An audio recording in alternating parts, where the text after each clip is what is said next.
나라가 망하면 그 비참함이란 이루 말할 수 없습니다.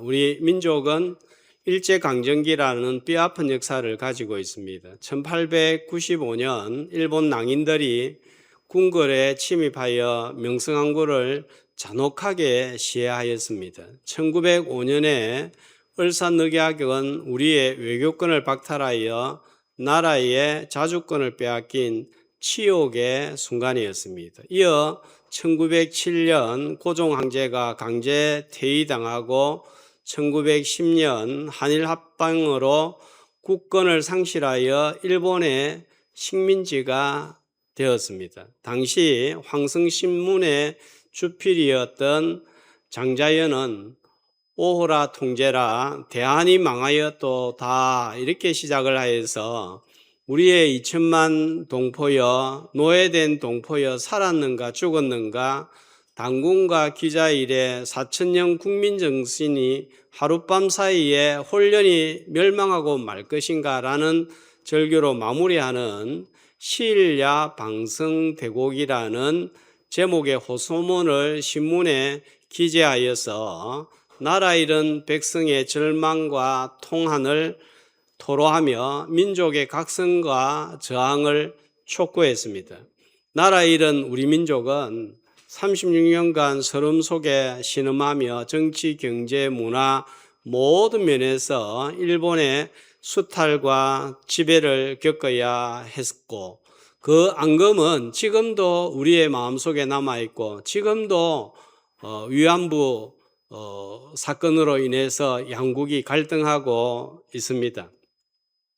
오늘 본문을 보시면 나라 잃고 포로로 끌려가서 망해버린 조국을 생각하면서 울고 있는 한민족을 소개하고 있는데 이스라엘입니다. 열왕기하 24장 13절에서 16절을 보면은 이스라엘이 망할 때에 어떤 모습이었는지 아주 상세하게 기록을 하고 있습니다. 성전의 모든 보물과 왕궁 보물을 집어내고 또 제일 소중히 여기는 여호와의 성전의 금그릇을 다 파괴하였고, 자, 사람들을 끌고 가는데 어떤 사람들을 끌고 갑니까? 지도자와 모든 용사 10,000명과 모든 장인과 대장장이를 잡아갑니다. 그러니까 쓸만한 인재들을 다 잡아가는 거죠. 그죠? 남아있는 사람들은 어떤 사람입니까? 힘 없고, 돈 없고, 기술 없고, 별 쓸모없다 생각하는 사람들만 남겨두었습니다. 자, 끌려가는데, 왕족들, 귀족들 다 끌려갑니다. 15절에 보면 왕의 어머니, 왕의 아내들, 또 나라에 근세 있는 자들 전부 다 끌려가고 또 16절에 보면 용사 7,000명, 장인, 대장장이 1,000명 하여튼 온 이스라엘의 천재들, 왕족들, 귀족들 다 잡아가는 거예요. BC 605년, 597년, 586년 세 번에 걸쳐 침략을 당하고 성전은 파괴되고 제일 소중히 여기던 언약궤는 사라졌습니다. 열왕기하 25장 7절에 보면 이스라엘의 유대의 마지막 왕이 어떤 처참한 꼴을 당했는지 알려주고 있습니다. 자, 어떤 일을 당했습니까? 두 아들들을 눈앞에서 죽이고 그 다음에 눈을 뽑아버렸습니다. 그죠? 그러니까 이 시드기야 왕이 평생 기억하는 것은 마지막 장면이 뭡니까? 두 아들이 눈앞에서 죽는 거예요. 그리고 노사슬로 결박을 해서 바벨론으로 끌고 갔습니다. 여러분, 왕을 저렇게 처참하게 비참하게 처리를 했다. 만국의 비운이고 비극입니다. 선악과를 먹음으로 언약을 어겨서 에덴에서 동쪽으로 추방된 것처럼 하나님의 말씀을 떠나 다른 길을 걸었기 때문에 약속의 땅에서 추방되어 동쪽 바벨론의 포로가 되었습니다. 나라는 망하고 몸은 포로로 끌려와서 노예 생활하는 비참한 처지에서 부른 노래가 오늘 읽었던 시편 137편이 되겠습니다. 자, 그래서 오늘 말씀의 제목이 무엇입니까? 눈물의 강가에서 부르는 소망의 노래입니다. 자, 이런 상황에서 여러분 노래가 나올까요? 안 나오죠. 그래서 1절 말씀해 보면 뭐 하고 있습니까? 시온을 기억하면서 울었다 그랬습니다. 노래 대신 눈물을 강물에 섞고 있습니다. 자, 강은 유프라데스 강 하나이지만 여러 지류가 있는데 에스겔 1장 1절과 다니엘 8장 2절을 보면 그발 강과 을레 강변에서 있었다 하는 강의 정보를 알려주고 있습니다. 바벨론은 지금의 이라크 남부가 되겠습니다. 환경이 좋지 못한 습지에 살면서 수로를 건설하고 성곽을 건축하고 심지어는 이방 신전을 짓는 노동에 시달리면서 비참한 나날들을 보냈습니다. 나라 잃은 민족에게 흘러가는 강물은 눈물이 되고 아름다운 강가는 통곡의 현장일 뿐입니다. 러시아 우크라이나 전쟁이 22년에 발생해서 4년 이상 지속되면서 사상자가 120만, 130만 명을 넘어서고 있습니다. 앞으로 얼마나 많은 사망자와 부상자가 속출할지 예측이 불가능합니다. 시리아, 레바논, 이란, 이스라엘, 이 중동 분쟁은 참담하기 짝이 없습니다. 날마다 삶의 현장에 포탄이 떨어지고 미사일이 날아오고 총알이 날아오고 대포가 날아오는 현장입니다. 아이들이 학교에 가고 일반인들이 직장을 다니고 가족이 저녁에 함께 모여서 식사하는 것은 너무나 당연한 일상이지만 이들에게는 꿈 같은 이야기입니다. 이스라엘은 1948년 5월 14일 건국을 선포하는 다음 날 바로 전쟁이 시작되어서 지금까지 78년간 전쟁 중에 있습니다. 우리와는 완전 딴 세상에 살고 있습니다.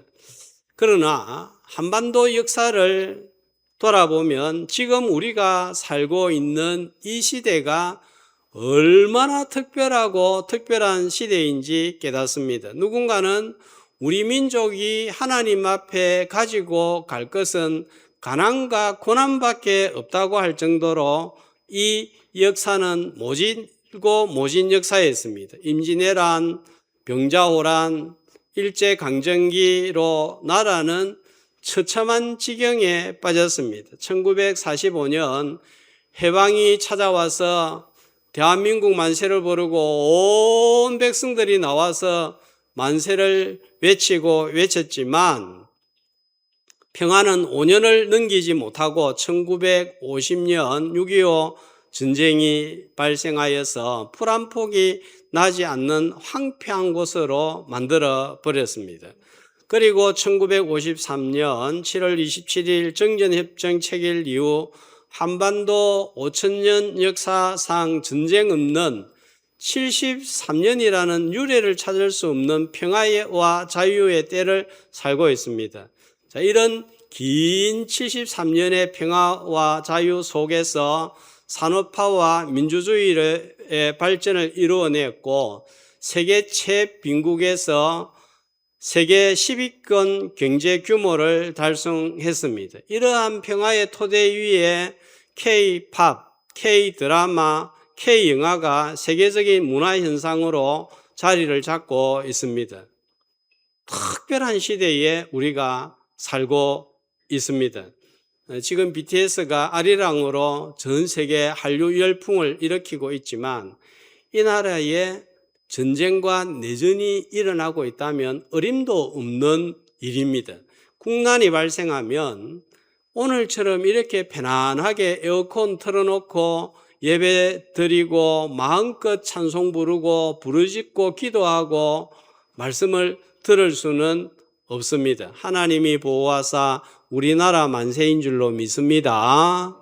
불과 30km, 40km 떨어진 북쪽에 핵무기가 이 나라를 향하고 있습니다. 버튼 하나만 누르면 하루아침에 이 민족은 잿더미가 되고 맙니다. 6.25를 다시 맞이하면서 하나님의 보호의 손길이 떠나는 순간 지금의 평화와 자유는 우리의 것이 아님을 알고 하나님만을 의지하는 민족과 국가가 되기를 주님의 이름으로 축복합니다.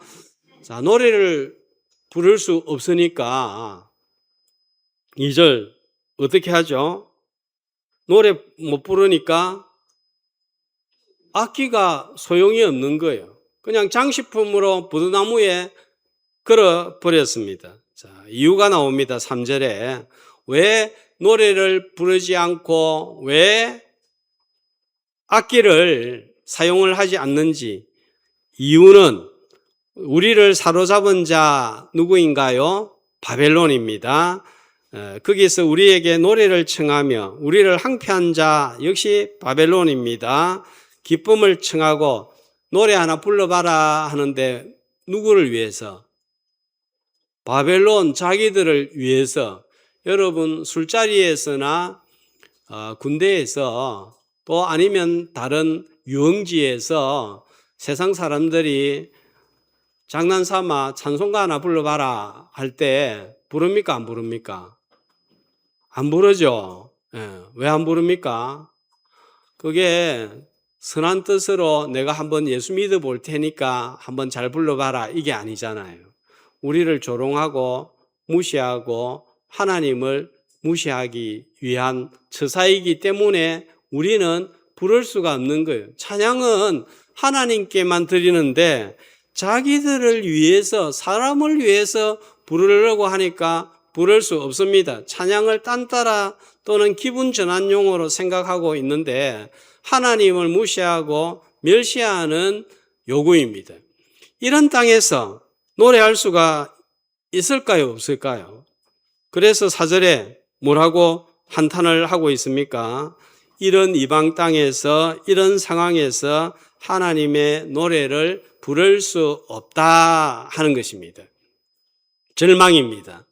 나라가 위기에 빠지면 찬양할 수 없고 예배 드릴 수 없고 선교는 꿈도 꾸지 못합니다. 다음 주 우리가 극동방송 선교 헌신 예배를 우리 교회에서 드릴 텐데 이런 행사 교회에서 할 수도 없는 거예요. 그러니까 우리가 헌신 예배 드릴 수 있고 오늘처럼 이렇게 예배 드릴 수 있다는 것 자체가 감사고 축복입니다.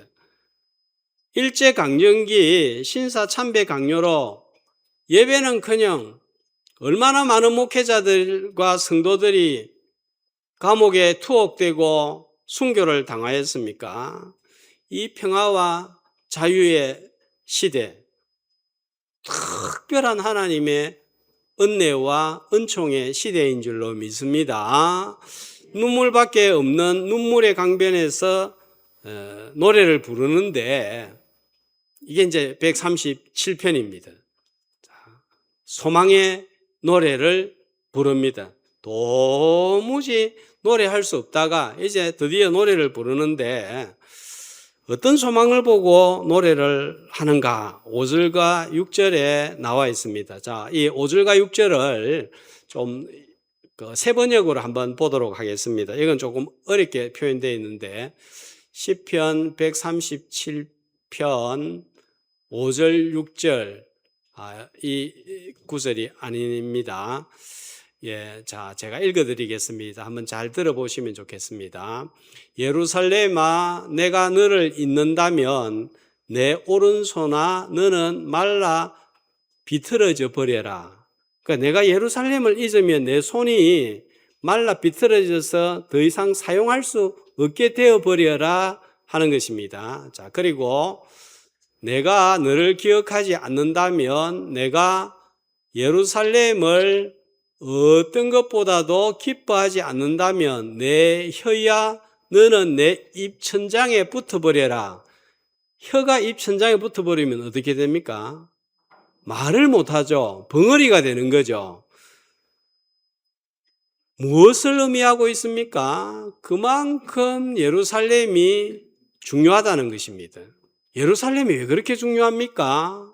조국이니까 중요하겠지만 이스라엘 백성들에게 예루살렘은 특별한 의미가 있습니다. 무엇이 있었습니까?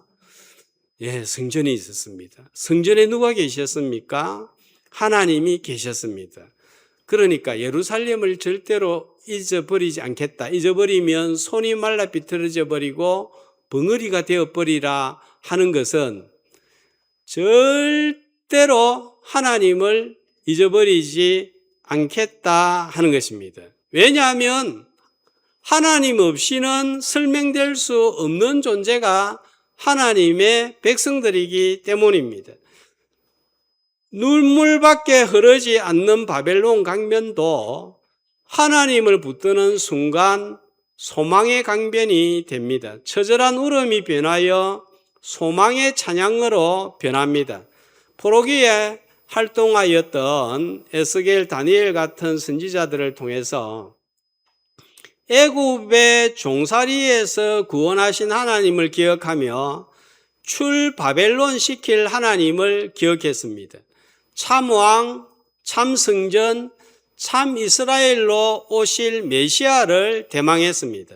하나님을 믿는 10명의 남자가 없었던 빌립보의 소망 없는 강변에서 루디아를 비롯한 몇 명의 여성이 하나님을 붙들 때 유럽의 역사가 변하고 유럽의 모든 남자들이 믿는 역사가 일어났습니다. 6.25 전쟁 발생 당시 우리나라는 완전 절망 가운데 빠졌습니다. 3일 만에 수도 서울이 함락당하고 일주일 만에 대전까지 점령당하고 이제 낙동강 방어선만 남은 상태였습니다. 토요일인가 프로그램 중에서 아는 형님 아시죠? 예, 제가 이제 어떻게 하다 보니까 켰더니 6.25와 관련되어서 6월이라고 당시 상황을 좀 이야기를 하는데 군사력을 비교를 해줬는데 북한과 남한의 군인 숫자가 북한은 20만 명, 남한은 10만 명, 절반이죠. 탱크가 북한은 242대인데 남한은 한 대도 없었습니다.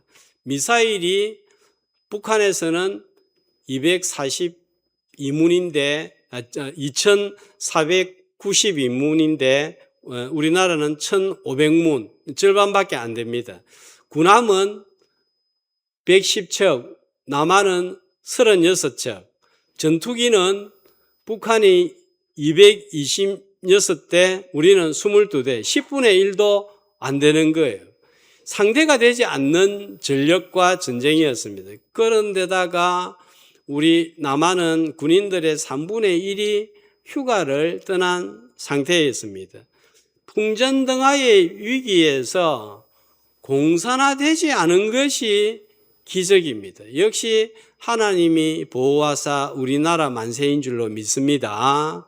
자, 이때 대통령과 목회자들과 장로들과 성도들이 7월 2일 초량교회에 모여서 살려달라고 부르짖으면서 구국 기도회를 열었습니다. 그 후 얼마 안 되어 유엔군이 도착하고 합세하여서 기적적으로 남은 땅을 지켜내고 성공 확률 5000분의 1, 퍼센테이지로 따지면 0.0002%, 거의 제로에 가까운 작전이 성공하면서 다시 서울을 수복하고 공산군을 이 땅에서 몰아내고 오늘의 대한민국이 존재하고 있습니다. 이게 여러분 우연일까요? 인천 상륙 작전 성공 후에 서울 수복 기념식을 9월 29일 중앙청 강당에서 거행을 했는데 메가드 장군은 연설 말미에 자비로우신 하나님께서 이 나라의 대통령과 모든 공직자들에게 지혜와 힘을 주시기를 원합니다 라고 말하고 마지막에 주기도문으로 기도하면서 기념식을 마쳤습니다. 역시 하나님이 보호하시고 도우시기 때문에 일어났다는 사실을 우리에게 알려주고 있습니다. 하나님은 국가의 운명뿐만 아니라 내 개인 사회에도 관여하십니다. 자기 아들을 아끼지 아니하시고 모든 좋은 것을 내어주시니까 어찌 그 아들과 함께 모든 좋은 것을 우리에게 은사로 선물로 주시지 아니하시겠느냐 했습니다. 혹 바벨론 강변에 앉아 슬픈 눈물을 흘리고 있는 분들 계시지 않습니까? 눈물을 흘리는 슬픈 강가라도 하나님을 붙들 때 소망의 장소, 소망의 시간으로 변할 수 있습니다. 통곡이 변하여서 찬송이 될 수 있습니다. 2500년 전 눈물의 강가에 앉아 하나님을 붙들 때 부른 소망의 노래가 오늘 이 예배의 자리에서 크게 울려 퍼지기를 주님의 이름으로 축복합니다. 하나님을 붙드는 사람들은 역사를 좀 더 멀리 내다볼 줄 알아야 하겠습니다. 7절과 9절입니다. 자, 이 7절과 9절을 보면 과연 성도가 이런 기도를 해도 되는가 하는 의문이 듭니다. 어떤 기도를 하고 있습니까? 누구를 위해서 기도하고 있습니까? 첫 번째로 7절에 보면 에돔 자손을 위해서 기도하고 8절에서는 바벨론을 위해서 기도하는데 어떤 기도입니까? 7절 에돔 자손을 치소서 그들의 말이 헐어버리라 헐어버리라 그 기초까지 헐어버리라 하였나이다.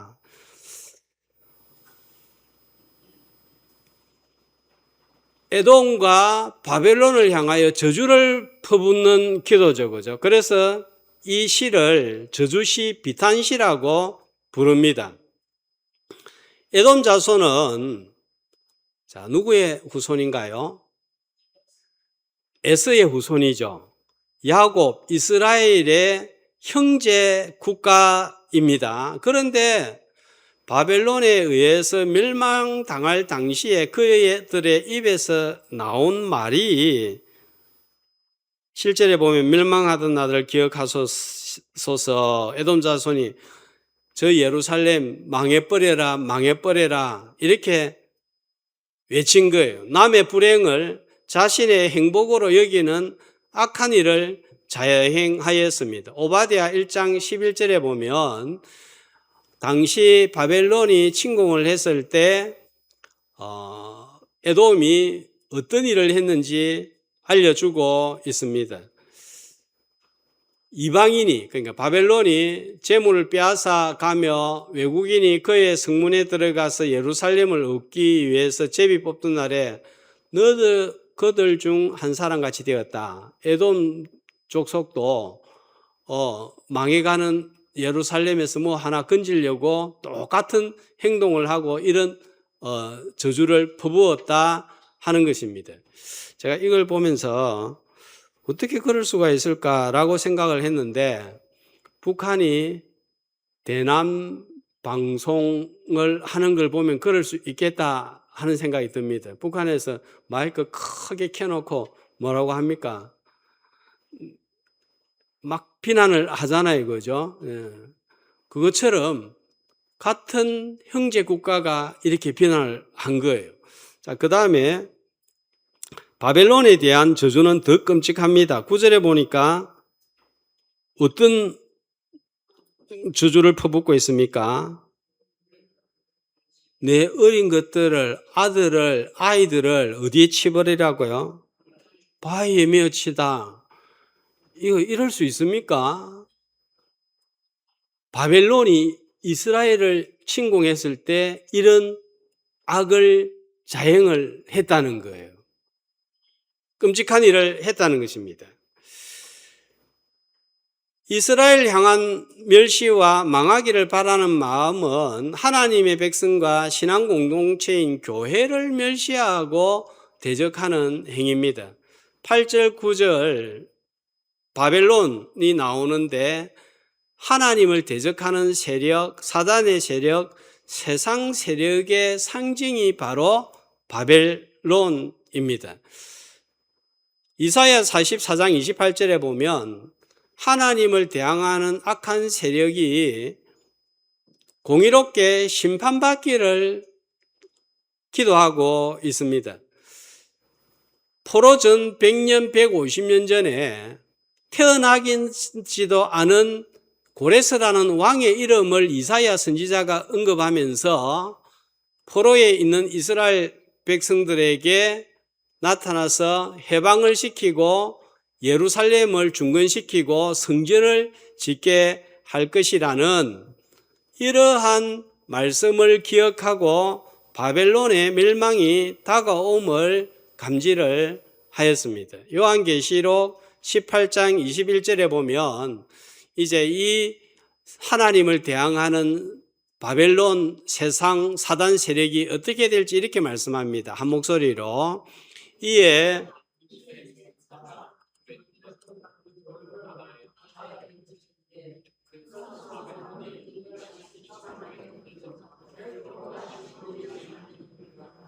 자, 이렇게 하나님을 대항하는 세력들은 마지막에 어떻게 됩니까? 큰 맷돌을 바다에 던지면 다시 떠오르지 않는 것처럼 사라지고 소멸되어 버린다 하는 것입니다. 하나님을 대적하였던 아수르, 바벨론, 바사, 헬라, 로마 세상 세력의 마지막에 대하여서 계시하고 있습니다. 그러므로 우리는 바벨론이라는 세상 강가에서 살고 있지만 여기가 우리의 영원한 삶의 터전이 아니라는 것입니다.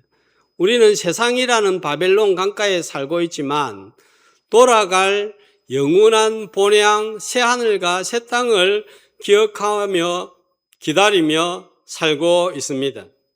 그러므로 지금 살고 있는 바벨론을 영원한 거주지로 생각하지 말아야 되고 여기에 우리의 모든 것을 다 투자하지 말아야 한다는 것입니다. 자, 그렇게 본다면, 이렇게 본다면 5절과 6절의 해석은 쉬워집니다. 예루살렘은 주님의 몸된 교회를 말합니다. 그러니까 아무리 슬픈 강가에 있었어도 나는 결코 교회를 잊지 않겠다. 내가 내 삶에 아무리 슬픈 바벨론 강가 같다 할지라도 절대로 교회를 떠나지 않겠다. 교회를 잊어버리거나 떠나가면 내가 모든 것이 사라지는 것이 낫다. 내 혀가 입천장에 부러져버리고 내 손이 마비되어 버리는 것이 낫다는 교회 사랑에 대한 뜨거운 구약의 표현입니다. 교회는 하나님의 집이요 눈물의 강변을 이겨내는 말씀의 터전이 되기 때문입니다. 좀 힘들면 예배를 소홀히 하는 우리의 모습과는 대조적입니다. 우리는 지금 바벨론 강변이 아니라 평화로운 이 땅 이곳에서 예배를 드립니다. 이 평화와 자유가 있는 이 땅 이곳에서 기쁘고 즐겁게 찬양하는 복된 주일이 되시기를 주님의 이름으로 축복합니다. 자, 이제는 이 말씀을 우리 안으로, 내 내면으로 끌어오기를 원합니다. 내 안에 하나님과 교회를 대적하는 에돔 세력, 바벨론 세력이 있지는 않습니까?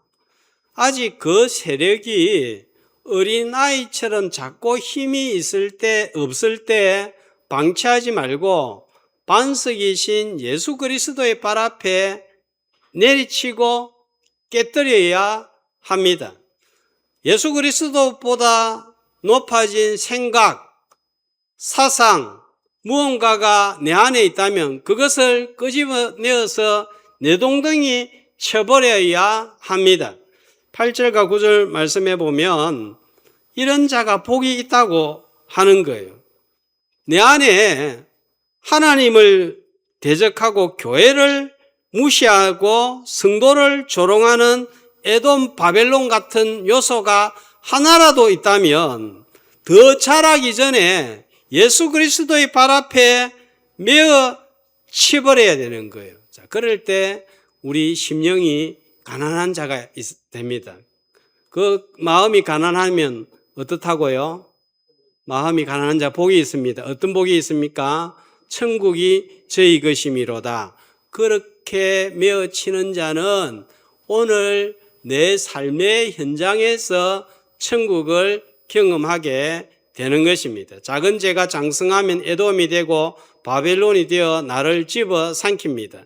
세상이나 타인을 탓하기 전에 내 안에서 시작되는 작은 죄악의 씨앗들을 말씀과 기도로 철저하게 제거하는 내 안의 종교계획과 참된 해결로 하늘 시민답게 걸어가야 합니다. 6.25 전쟁 76년을 맞이하면서 나라와 민족의 소중함을 되새기면서 자유와 평화를 누리기만 하는 자가 아니라 근신하고 깨어서 성도로서 감당해야 할 기도와 삶의 몫을 다하고 눈물의 강가에 있더라도 하나님을 붙들 때 소망의 강가로 변한다는 사실을 믿을 때 내 안에 에돔과 바벨론을 제거하여서 이 땅에 속해 있지만 이 땅에 속하지 않은 하늘 시민다운 모습으로 살아가는 저와 여러분이 되시기를 주님의 이름으로 축복합니다.